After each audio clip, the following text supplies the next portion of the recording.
Hello guys, welcome to the flame guy. आज हम एक न्यू मांगा को देखने वाला है जिसका नाम लेवलिंग अप बाय ऑडिबल है। वैसे हमारा चैनल बहुत दिनों से डाउनफॉल का सामना कर रहा है और अगर ये ऐसा चलता रहा तो वीडियो डालने के बावजूद भी ये चैनल डेड हो जाएगा। तो गाइस, मुझे आपकी सपोर्ट की भी बहुत ज़्यादा ज़रूरत है। आपका एक लाइक और एक सब्सक्राइब हमारी इस जर्नी को और ज़्यादा बढ़ा सकता है। तो प्लीज़ सपोर्ट मी। बकवास को अब बंद करते हुए चलिए इस वीडियो का शुभारंभ करते हैं। हमें शुरुआत में एक लड़के को दिखाया जाता है जो कह रहा होता है ये वही है, ये वही चीज है जिसे मैंने अपने मेमोरी में देखा था, एक furious beast. According to my memory ये प्लेनेट ब्लू स्टार प्लेनेट है। ब्लू स्टार प्लेनेट में 2200 में स्पेस में बहुत सारी दरारें खुल गई जिससे इस वर्ल्ड में बहुत सारे अनकाउंटेबल पावरफुल बीस्ट आ गए। वो सारे फ्यूरियस बीस्ट बहुत ज्यादा पावरफुल थे जिससे ह्यूमैनिटी को बहुत ज्यादा खतरा हुआ।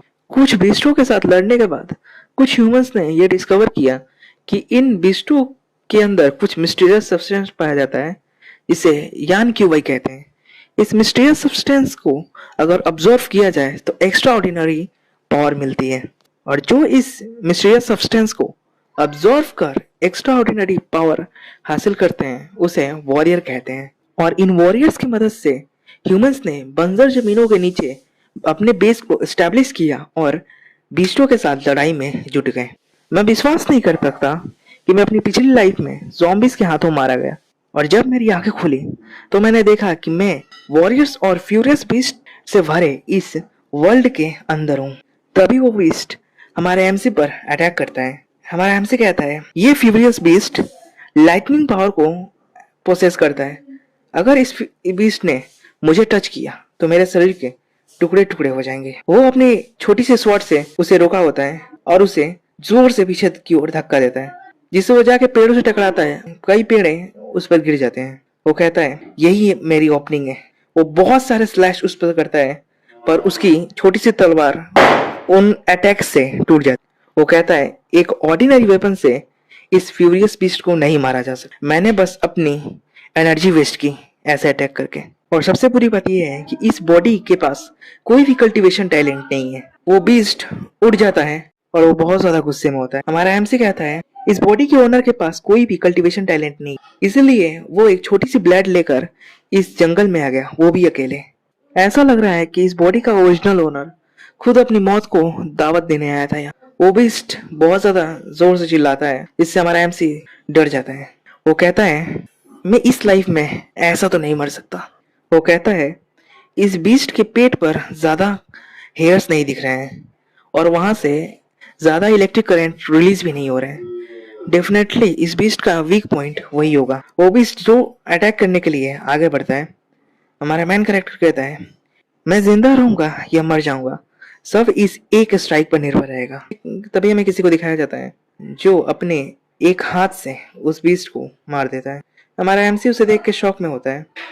तभी हमें उसे दिखाया जाता है। वो कहती है चूमाओ, ये जगह बहुत ज्यादा खतरनाक है, यहाँ से जल्दी निकलो। हमारा एमसी सोच रहा होता है ये लड़की इस ओरिजिनल चाइल्डहुड फ्रेंड है, चैन शीम। हमें फ्लैशबैक का सीन दिखाया जाता है जब ये दोनों छोटे थे। उनके पेरेंट्स कह रहे होते हैं इन दोनों का बॉन्ड बहुत ज्यादा अच्छा लगता है, क्यों ना हम इनकी अरेंज इंगेजमेंट करा दें। हमें थोड़ा टाइम बाद का सीन दिखाया जाता है जिसमें चैन कह रही होती है चाओ मो, हम दोनों के पेरेंट्स हंटिंग करते हुए मारे गए और अब सिर्फ हम ही दोनों बचे हैं एक दूसरे पर भरोसा करने के लिए इस पूरी दुनिया में। चैन चाओ मो से कहती है कि मैंने सुना है कि कई वेरियस फीस्ट अपने साथ ट्रेजर कैरी करते हैं जिससे इंसान को साइकिक पावर मिल सकती है। मैं पहले से ही हंटिंग के कैपेबल हूँ, इसलिए मैं तुम्हारे लिए पक्का कोई ना कोई एक रास्ता ढूंढ लो जिससे तुम भी कल्टीवेशन कर पाओ। शैन उससे बोलता है चैन में तुम मेरे साथ इतना काइंड मत बर्ताव करो, तुम मेरी कोई फियांसे नहीं हो। चाऊ कहता है अगर तुम्हारे पेरेंट्स ने मेरे पेरेंट्स को हंटिंग के लिए इनवाइट नहीं किया होता तो वो आज जिंदा होते। सीन हमारा प्रेजेंट में आता है। हमारा एमसी सोच रहा होता है इस बॉडी के ओरिजिनल मालिक ने अपने फियांसे के देखभाल को कभी कंसीडर किया ही नहीं। कभी कभी कुछ लोग उन इंसानों को देख नहीं पाते हैं जो सिर्फ उनके लिए ही जीते हैं। हमें चैन को दिखाया जाता है जो कह रही होती है मेरी बॉडी पिछली हंटिंग की वजह से बहुत ज़्यादा कमज़ोर फील कर रही है और वो इतना कहते ही गिर जाती है। चैन उसे पकड़ता है और वो सोच रहा होता है ये बहुत ज़्यादा इंजर्ड हो गई है। हमारा चाऊ सोच रहा होता है, लगता है कि अभी अभी किसी डेंजरस मिशन से आ रही है और बिना किसी ट्रीटमेंट के ये डायरेक्ट मुझे बचाने के लिए आ गई। वो चैन से कहता है क्या तुम ठीक हो? चाऊ सोच रहा होता है उसने काफी समय से मुझसे बात नहीं की। चैन तभी बोलती है मैं ठीक हूँ। भले ही इस लाइटनिंग बीस्ट को मैंने मार दिया पर ये लाइटनिंग बीस्ट मरने के बाद ऐसी स्मेल चारों तरफ फैलाते हैं जिससे इनके प्रजाति के और भी बीस्ट जल्दी ही यहाँ आ जाएंगे, तो तुम्हें यहाँ से जल्द निकलना हो। चाऊ सुन के शॉक हो जाता है। चैन कहती है इनके इसके साथ ही हमसे रिवेंज लेने के लिए बहुत जल्दी यहाँ पर आ जाएंगे। तभी झाड़ियों में से कुछ आवाज आती है। चाऊ बोलता है ये आवाज कैसी है? तभी हमें दिखाया जाता है कि उस बीस्ट जैसे और भी लाइटनिंग बीस्ट वहां पर आ चुके होते हैं और वो सब अटैक करने के लिए आगे बढ़ते हैं। हमारी चेन अटैक पोजीशन ले लेती है और एक ब्लास्ट होता है जिससे चेन पीछे की ओर जाकर शाऊ से टकराती है और वो दोनों जाकर एक पेड़ से टकराते हैं। उस अटैक की वजह से हमारी चेन बेहोश हो गई होती है। शाऊ उसे जगाने की कोशिश कर रहा होता है लेकिन वो नहीं उठते। वो बीस्ट अभी भी सही सलामत होते हैं और वो शाऊ को और चेन को चारों तरफ से घेर लेते हैं। शाऊ बोलता है ये गलत है। चेन की स्ट्रेंथ अभी मटेरियल आर्टिस्ट स्टेज पे है और ये इन सारे लाइटनिंग बीस्ट से अकेले मुकाबला नहीं कर सकती। और जहां तक बात रही मेरी फिजिकल कंडीशन की, तो मैं तो अभी सही से खड़े होने के लायक भी नहीं हूँ। और इससे भी बुरी बात, मैं दूसरों को अपने साथ मरने के लिए घसीट रहा हूँ। क्या मैं पिछली लाइफ जैसी इस लाइफ में भी अपनी उन्हीं गलतियों को दोबारा दोहराने वाला हूँ? नहीं, मैं मर नहीं सकता। यहाँ पर कोई ना कोई रास्ता जरूर होगा।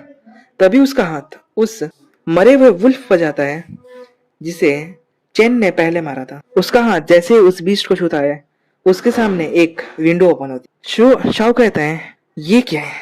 उस विंडो पर लिखा होता है होर्डिंग सिस्टम एक्टिवेटेड। चाओ सोच रहा होता है होर्डिंग सिस्टम, अब ये क्या है? वो सोचता है शायद मैं इस बीस्ट की लाइटनिंग पावर को ऑब्जर्व कर पाऊं। तभी विंडोज पर लिख के आता है level 1 intermediate furious beast violet lighting fret. क्या इसे ऑब्जर्व करना चाहेंगे? हमारा चाव सोचता है अभी मैं जिस हालत में हूँ अभी कुछ सोचने का टाइम नहीं है मेरे पास, ऑब्जर्व करो।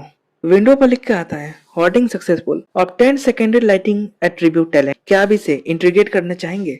हमारा चाव बोलता है यस। तभी हमें दिखाया जाता है उसकी बॉडी में लाइटनिंग फ्लो करने लगती है और एक बहुत बड़ा लाइटनिंग का विस्फोट होता है जिससे सारे लाइटनिंग बीस्ट पीछे की ओर चले जाते हैं और हमारे चाव का सीन दिखाया जाता है जो अब लाइटनिंग पावर को महसूस कर रहा होता है। वो सोचता है मैंने कल्टीवेशन टैलेंट ऑब्टेन कर लिया इस बीस्ट के बॉडी में से। तभी वो सारे बीस्ट हमारे शाव पर अटैक करने के लिए आगे बढ़ते हैं। वो अपनी टूटी हुई स्वॉर्ड को उठाता है और इस बार उस स्वॉर्ड में लाइटनिंग पावर भी कंबाइंड थी जिससे वो उन बीस्टों के सर को बहुत आसानी से काट पा रहा होता है।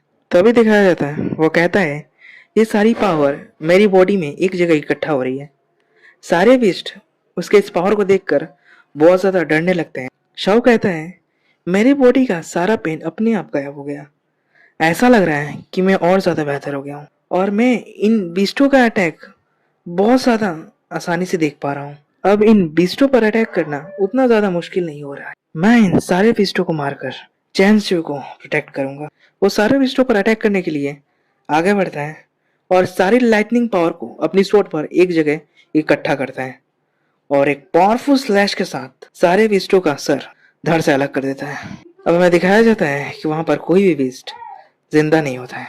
चाओ कहता है मुझे नहीं पता कि फ्यूजन के बाद मेरी ताकत कितनी है लेकिन मैंने ये किया। तभी विंडो ओपन होती है और उस विंडो पर लिखा होता है होस्ट की बेसिक स्ट्रेंथ 1527 पॉइंट होती है लेकिन लाइटनिंग एट्रीब्यूट के साथ होस्ट की ताकत बढ़ जाती है जो 3089 पॉइंट्स हो जाती है। शाओ कहता है बहुत अच्छे, 3089 पॉइंट्स के साथ मैं मटेरियल डिसाइबल के मिड लेवल पर पहुंच गया हूँ। तो हमारा फर्स्ट एपिसोड यहीं खत्म होता है। अगर आपको ये मांगा पसंद आए तो मुझे कमेंट में बता देना। अगली बार इसके 3 एपिसोड एक साथ आएंगे और आप मुझे न्यू मांगास के लिए सजेशन भी कमेंट में दे सकते हो। और अगर आपको वीडियो पसंद आए तो एक लाइक जरूर देना। मिलता है नेक्स्ट वीडियो में।